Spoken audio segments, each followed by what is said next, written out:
कुरुक्षेत्र का मैदान गगनभेदी नगाड़ों और शंखनादों से गूंज रहा था। दोनों सेनाएं आमने सामने खड़ी थीं, एक तरफ कौरव, दूसरी तरफ पांडव। हवा में तलवारों की टंकार थी और धरती कांप रही थी। लेकिन इसी भयानक युद्ध के बीच अर्जुन का मन विचलित हो गया।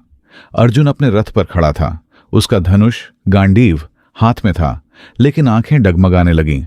उसने देखा, सामने खड़े थे पितामह भीष्म, गुरु द्रोण, भाई दोस्त, चाचा और भतीजे।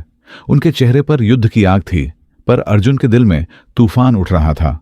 वह नीचे बैठ गया और बोला, हे कृष्ण, मैं यह युद्ध नहीं कर सकता। कैसे अपने ही रक्त को बहाऊं? इस रक्तपात में क्या धर्म है? श्री कृष्ण, जो अर्जुन के सारथी थे, रथ के आगे खड़े हुए और मुस्कुराते हुए बोले, अर्जुन, यह शरीर नश्वर है, लेकिन आत्मा अमर है। तू केवल युद्ध कर, धर्म के लिए, सत्य के लिए।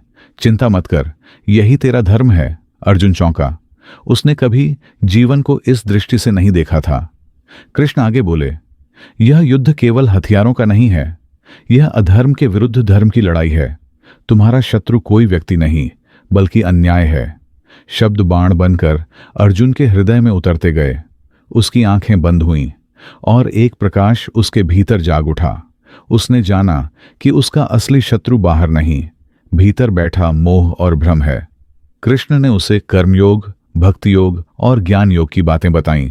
जो हुआ वह अच्छा हुआ, जो हो रहा है वह भी अच्छा है, जो होगा वह भी अच्छा ही होगा।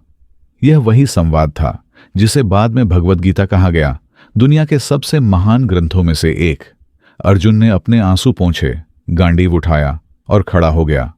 अब वह सिर्फ योद्धा नहीं था, अब वह एक जागृत आत्मा था जो धर्म के पथ पर अडिग था। कृष्ण मुस्कुराए, रथ के घोड़े दौड़े, युद्ध शुरू हुआ। और उस दिन एक युद्ध केवल कुरुक्षेत्र में नहीं लड़ा गया, एक युद्ध अर्जुन के अंतर्मन में जीता गया।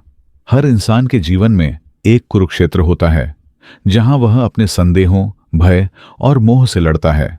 और जब वह अपने कृष्ण की आवाज सुन लेता है, तभी उसका असली जीवन शुरू होता है। इस कहानी के लिए एक लाइक, शेयर और सब्सक्राइब तो बनता है।